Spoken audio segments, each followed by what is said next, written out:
साथियों नमस्कार। आज हम लोग राजक्षमा अर्थात शोष निदान चैप्टर नंबर 6 के पूर्व रूप के बारे में पढ़ने वाले हैं। तो राजक्षमा का पूर्व रूप जब हम लोग बुक में देखते हैं तो एक बहुत ही लंबा चौड़ा मतलब श्लोक के माध्यम से रिप्रेजेंट हुआ है। बहुत घबराने की आवश्यकता नहीं है। उसको एक एक पॉइंट को ब्रेक करते हुए पढ़ेंगे, एक एक पॉइंट को जो श्लोक के माध्यम से पढ़ेंगे। और ये इतना इम्पॉर्टेंट है कि कहीं न कहीं कॉम्पिटिटिव एग्ज़ाम हो तो अगर क्वेश्चन बनता तो यहाँ से ज़रूर कोई ना कोई क्वेश्चन उठ जाता है अक्सर। ठीक है? तो हम लोग का श्लोक नंबर क्या है, आप बुक भी साथ ही पैरेलल खोल लेंगे तो देखेंगे श्लोक नंबर इस चैप्टर का चैप्टर नंबर 6 का जो है 13 है ना? तो पहला पॉइंट क्या देख रहे होंगे, प्रतिश्याय। प्रतिश्याय क्या होता है कि हमेशा उसको राइनाइटिस होगी, नाक से पानी आएगा। क्यों? क्योंकि जो ट्यूबरकुलोसिस और अस्थमा की स्थिति होती है उसमें इम्यूनिटी बहुत वीक हो जाती है। ठीक है? इसलिए छोटी-मोटी जैसे ही मौसम बदल जाएगा या जो भी आपका शीत गर्म हो ठंडा गर्म हो जाएगा तो तुरंत उसको सर्दी हो जाएगी, नाक से पानी आने लगेगा। ठीक है? उसके बाद देखिए दूसरा पॉइंट, क्षवथुर अभिक्षणम। क्षवथुर अभिक्षणम, अभिक्षणम मतलब बार-बार, क्षवथुर मतलब छींक अर्थात बार-बार छींक का आना। तो उसको ऐसा लगेगा कि रिस्पिरेटरी ट्रैक्ट में कोई ना कोई ऑब्स्ट्रक्शन है, उसको बाहर निकालने का काम करेगा तो उसको बोलते हैं क्षवथुर, मतलब बहुत ही स्नीजिंग बहुत बार-बार होगी। ठीक है? श्लेष्म प्रसेक। श्लेष्म प्रसेक का क्या मतलब, मुख से कफ का निकलना। तो बार-बार वो थूकने की कोशिश करेगा। आप देखते हैं कि जो टीबी का पेशेंट होता है तो बोलते हैं उसको थूकना नहीं है, उसको बोलते हैं इधर-उधर नहीं थूकना है। हमेशा मास्क लगा के, क्योंकि ड्रॉपलेट इन्फेक्शन हो सकता है। वो उसके जो साँस लेता है उसके जो साँस बाहर निकालता है उसके थ्रू ड्रॉपलेट इन्फेक्शन बाहर आ सकते हैं। वो बात कर रहा है तो समझ लीजिए उससे दूर रहिए। तो ये कह रहा है श्लेष्म प्रसेक अर्थात हमेशा मुख से कफ का निकलना, हमेशा वो थूकता रहेगा एक तरह से, है ना? उसके मुख में हमेशा म्यूकस मतलब कफ फॉर्मेशन होगा। देखेंगे नेक्स्ट है मुख माधुर्यम, अर्थात मुख का मीठा होना। मीठा होने का मतलब मुख का जो स्वाद होगा हमेशा मीठा-मीठा सा बना रहेगा, बहुत इच्छा खाने की नहीं होगा। नेक्स्ट देखेंगे अन्न न अभिलाषा, अर्थात भोजन की इच्छा न होना। भाई मुख माधुर्यम है तो कहाँ से खाने की इच्छा होगी? इसलिए बोला गया अन्न न अभिलाषा, अर्थात भोजन करने की इच्छा न होना। नेक्स्ट देखेंगे वेरी वेरी इंपॉर्टेंट है बच्चों, इसको हाईलाइट कर लेंगे। अन्न काले च आयास, मतलब क्या है कि भोजन के समय मतलब जब भोजन व्यक्ति करता है उस समय थकावट का ज्ञान होना, मतलब उसके अंदर इतनी कमज़ोरी होती है वो खाते-खाते जैसे मुँह चलाते-चलाते क्या होगा उसको बहुत थकावट सी होती है। इसलिए बोला गया अन्न काले च आयास, अर्थात भोजन के दौरान अर्थात भोजन करते समय उसको थकावट होने लगेगा, मतलब वो बैठा है तो लेट जाएगा ऐसा उसको महसूस होगा। ठीक है? उसके बाद देखेंगे वेरी वेरी इंपॉर्टेंट है नेक्स्ट पॉइंट, इसको भी हाईलाइट कर लीजिएगा, आप लोग अंडरलाइन कर लीजिएगा। दोष दर्शनम, दोष दर्शनम अदेशेषु या अल्पदेशेषु वा भावेषु पात्र उदक अन्न सूप उपदंश परिवेश केशु। मतलब देख लेंगे कि जो जो पात्र जल अन्न दाल अपूप चटनी भंडारी आदि गंदे न हो, दोष मतलब गंदे न हो या थोड़े गंदे हो, अल्प गंदे हो या अल्प दोष हो, मतलब या तो उसमें दोष न हो या अल्प दोष हो या अल्प गंदे हो तो भी उस उनमें अधिक गंदगी देखना।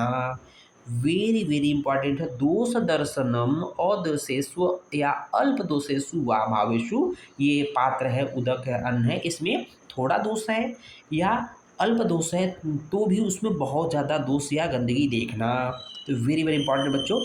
देखेंगे नेक्स्ट पॉइंट है भुक्तवतश्च अस्य हृलास, अर्थात भोजन के करते समय हृलास अर्थात जी मिचलाना। जब जो टीबी का रोगी होगा या राजमा का रोगी होगा वो भोजन करते समय एक तो थक जाएगा, दूसरा उसको ऐसा लगेगा कि उसको अब उल्टी हो जाएगा, जी मालिश होगा। ओके, इंपॉर्टेंट पॉइंट है, ध्यान दीजिएगा। भुक्तवतश्च अस्य हृलास। नेक्स्ट देखेंगे ततो उल्लेखनम अपि आहारस्य अंतरा अंतरा, अर्थात वेरी वेरी इंपॉर्टेंट, इसको भी आप लोग स्टार बना लीजिएगा कि भोजन के बीच में वमन होना। भोजन के बीच में बमन होना मतलब कि ततो उल्लेख, उल्लेख किसका पर्याय है? बमन का पर्याय है।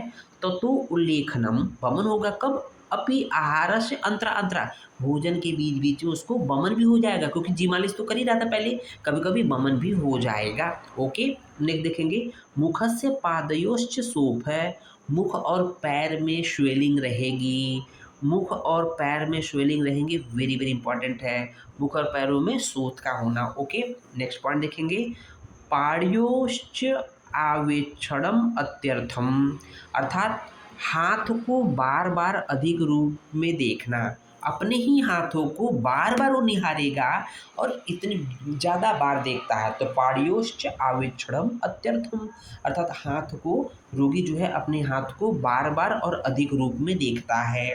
उसके बाद देखेंगे, वेरी वेरी इंपॉर्टेंट है, ये जो हम लोग हाईलाइट कर रहे हैं इसको स्टार बना लीजिएगा, बाहोश्च प्रमाण जिज्ञासा, मतलब जो राजक्षमा का रोगी होगा उसके पूर्व रूप में होता है कि वो व्यक्ति अपने हाथों की बार बार लंबाई को नापता है। इससे पहले क्या था कि वो अपने हाथों को बार बार देखता है। नेक्स्ट पॉइंट क्या कर रहा है कि वो बाहोश्च प्रमाण जिज्ञासा, अर्थात जो बाहु है, बाहु मतलब कि हाथों की लंबाई, हाथों की लंबाई को जानने की इच्छा रखता है, या ये देखता है कि मेरा हाथ का प्रमाण कितना है, लंबाई कितना है, ठीक है ना। उसके बाद देखेंगे स्त्री कामता, वेरी वेरी इंपॉर्टेंट है कि स्त्रियों को अधिक चाहना, क्योंकि स्त्री शुक्र क्षय से ये मुख्य रूप से कारण हम लोगों ने देखा था, ठीक है। उसको देखेंगे, विभत्स दर्शनात् च अस्य काये, मतलब विभत्स दर्शनात् मतलब उसके शरीर में, च अस्य मतलब उस रोगी के शरीर में बहुत ही निंदात्मक रूप का दिखाई देना, अर्थात बहुत गंदगी दिखाई देना, अर्थात रोगी के शरीर में अत्यंत निंदाजनक रूपों का दिखाई देना। ओके, आप उसको देखेंगे तो जैसे लगा टीबी का पेशेंट बहुत ही गंदे तरीके से होता है, इसलिए बोला है विभत्स दर्शनात् च अशकाय, उसके शरीर में बहुत कुरूपता दिखाई देती है, निंदात्मक चीज़ें दिखाई देती है, जिसको आप निंदा करते हो कि आप सफाई से रहते हो, आप बहुत गंदगी से रहते हो, बदबू आ रही है ना, इस तरह की चीज़ होगा। नेक्स्ट पॉइंट देखेंगे, स्वप्ने च अभीक्षणम दर्शनम उदक उदकस्थस्थानाम शून्यानाम च ग्राम नगर निगम जनपदानाम, कहने का मतलब कि स्वप्न में, अभीक्षण मतलब बार बार क्या देखता है स्वप्न में, जल के स्थानों को, जो भी स्वप्न में जल के जो स्थान होते हैं, जल के स्थान क्या होते हैं, तालाब होते हैं, तो स्वप्न में जल के स्थानों को जल रहित देखना, और क्या कर रहा है, ग्राम नगर निगम जनपदा नाम, अर्थात ग्राम नगर निगम और जनपदों को जनशून्य देखना, मतलब ऐसा है कि तालाब जो पानी से भरा होता है उसको पानी विहीन देखता है, और जो जनपद होते हैं, नगर निगम होते हैं, वहाँ पे लोग रहते हैं, तो उसको भी जन अर्थात लोगों से रहित देखना, मतलब तालाबों में पानी नहीं देखता है, साथ ही साथ ऐसा लगता है शहर का शहर तबाह हो गया, उसको ऐसा महसूस होता है। और लास्ट में देखेंगे, केश अस्थि भस्म तुष अंगार राशि नाम च अधिरोहणम इति, उसको ऐसा लगता है कि केस अर्थात बाल, हड्डी, राख, तुष मतलब कि धान की भूसी, और आग के अंगारों के समूहों पर चढ़ना और आदि का दिखाई देना, तो उसको ऐसा लगता है कि मतलब वो जो है रोगी केस मतलब केस के राख पे चढ़ रहा है, हड्डी के ऊपर चढ़ रहा है, राख पे चढ़ रहा है, तो उस पे चढ़ रहा है, और आग के अंगारों को समूहों पर उस पे चढ़ रहा है, ऐसा उसको दिखाई देता है। तो ये कुछ भयानक भयानक तरीके से जो कि आपके एग्ज़ाम में पूछे जाते, इसलिए हम लोगों ने ऐसा कुछ को कोशिश किया है कि एक एक पॉइंट को एक्सप्लेन किया जाए, और इसको अगर समझे रहेंगे तो आगे आपको बहुत ही हेल्प मिलने वाली है किसी भी कॉम्पिटिटिव एग्ज़ाम में। उम्मीद है वीडियो आपको पसंद आया होगा। वीडियो को अधिक से अधिक लाइक करें, वीडियो को शेयर करें, अगर चैनल पर नए हैं तो चैनल को सब्सक्राइब जरूर करें। धन्यवाद। जय हिंद, जय भारत, जय आयुर्वेदा, जय धन्वंतरी।